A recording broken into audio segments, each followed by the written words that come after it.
pressure to do all this talking in 2 minutes, so I'll try not to talk too quickly so you can understand. I've got 4 main things I wanted to address. First of all, we're talking about, are we saving artifacts or stealing them?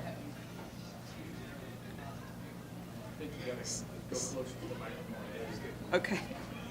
I'm sorry. It kind of creeped me out to have Robert crawling around behind me or in front of me. But anyway, so the Mask of Orica.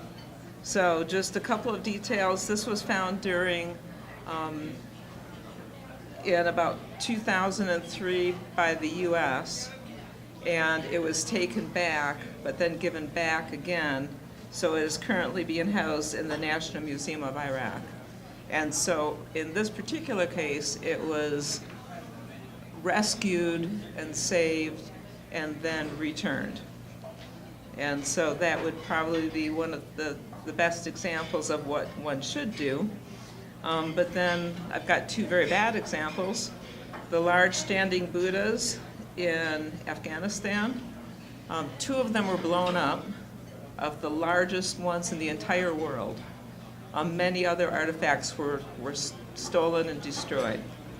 And that was because these were non-Islamic statues, so they did not believe in the imagery during that time period.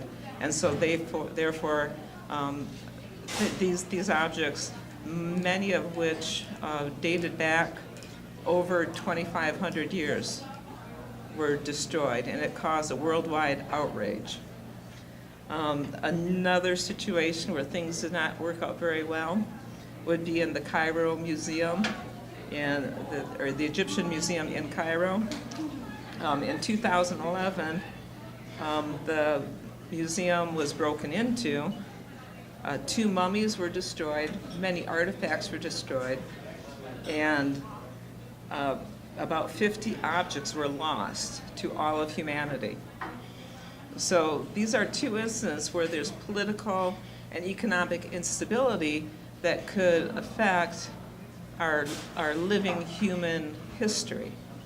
So where is the line? Do we want to keep things where they came from, or do we want to preserve the world history? And there is many debates over this. Probably one of the most well-known ones were the Elgin marbles. And that's the last example I'm going to give you. These were supposedly acquired by Lord Elgin between 1801 and 1805. There's a lot of debate as to whether he purchased them. He said he got permission from the Ottoman government to remove them, and the British Museum paid for them, and the British Museum currently houses these. And they're called the Elgin marbles because Lord Elgin was the one who acquired and purchased them.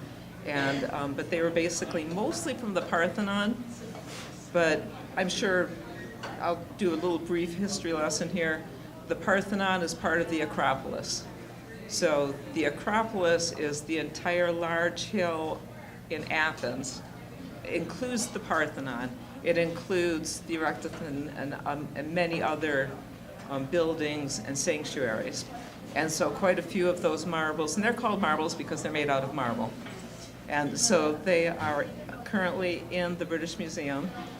But there are many others that are located in places like the Louvre and other museums around Europe.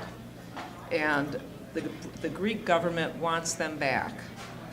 And there's still an argument as to, okay, did he steal them or did he buy them? Is it legitimate? Should we return them? And this has continued to cause problems with relations with Greece and a lot of other, not only European countries, but countries around the world. So do we put them back there? This was most recently made a kind of a controversy because George Clooney's wife has made it her goal, apparently, to get them back to Greece. With that, 65% of the marbles are not in the Greek museum, and they want them back. and the people that have them don't want to give them back. So, so I think that I'll leave you with this thought. Is it a good idea to house artifacts in a safe place? If like in the Egyptian museum, if those artifacts had been not there, they would not have been stolen, looted, and destroyed. If there was a way to move 165, ton sculpture from the living rock, would it have been better to move it? Probably, because now they're dead. They were exploded. So there's safety. Another thing to think about is if you can go to the places like the British Museum. So the British Museum actually not only holds the Elgin marbles, but it holds the Rosetta Stone. So how many people in the world are more likely to go to the British Museum in London and view these artifacts as opposed to go to the different places like Rosetta, where the Rosetta Stone may want to go back to, or go to Greece. This way we can see all of these artifacts by going to major metropolises. Even New York City, LA, London certainly, Paris. So I want to leave you with that thought. Is it good to take them and keep them safe? Is it better to return them to lend to that area's cultural identity? So the Greeks want their stuff back because they think, well, this is part of our culture and we want it here. But then you have to go to Greece to see it. But you never know, they're having a huge economic issue right now, so you don't want anything bad to happen to these things. And so do we want to, it's really, there's not a right or wrong answer. And I talk about this to my students in class, and I said, what do you think? And I said, you can't say anything wrong except I don't know. So make a decision. What do you think? Maybe it's back and forth, but think about what it is that's making you,